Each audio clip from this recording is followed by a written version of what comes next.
Hello everyone, welcome to the new video on 3-minute series for prelims. In this video, we'll be continuing our discussion on the international environmental NGOs. The topic for discussion today is the Conservation International. It is an international organization formed in the year 1989 mainly with the goal of protecting nature for the benefit of people. It also plays an important role in designating, conserving and managing the biodiversity hotspot whose concept has been given by Dr. Norman Mayers, and Conservation International designates such biodiversity hotspots throughout the world. CI is headquartered at Arlington in USA, and it is a global organization and has presence in about 30 countries, and it collaborates with about 1,000 partners worldwide. Now we'll discuss biodiversity hotspots.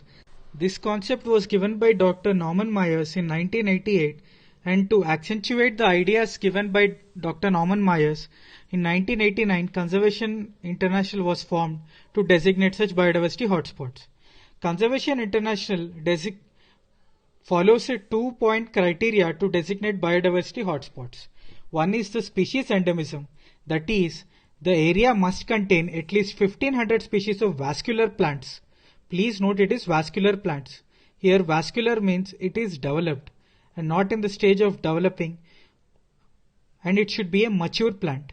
That is, it should comprise at least more than 0.5% of the world's total as endemics. And second point is the degree of threat, where the loss of at least 70% of its natural habitat should be present in that area. If an area identifies these two as the condition satisfied, then Conservation International will designate that area as a biodiversity hotspot. So far, Conservation International has designated about 35 biodiversity hotspots throughout the world, which comprises about 2.3% of the total area of the earth.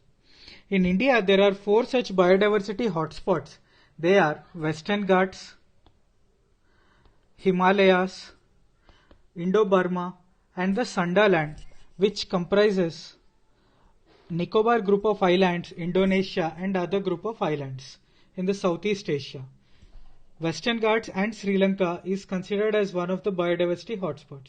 Indo-Burma includes areas like northeastern region like Assam and Andaman group of islands, while Himalayas is the entire belt of the Himalayan region that are falling in the Pakistan, Tibet, Nepal, Bhutan, China and Myanmar as well.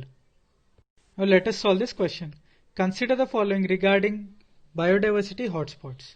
There are 4 biodiversity hotspots in India. Concept of biodiversity hotspots is given by Dr. Ernest Haeckel.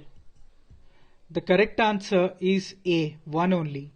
As we have just discussed, the 4 biodiversity hotspots in India, they are Western Ghats, Himalaya, Indo-Burma and the Sundaland, while the concept of biodiversity hotspot is given by Dr. Norman Mayers in 1988 and not by Ernst Haeckel. Therefore, the correct answer is A, one only. Thank you.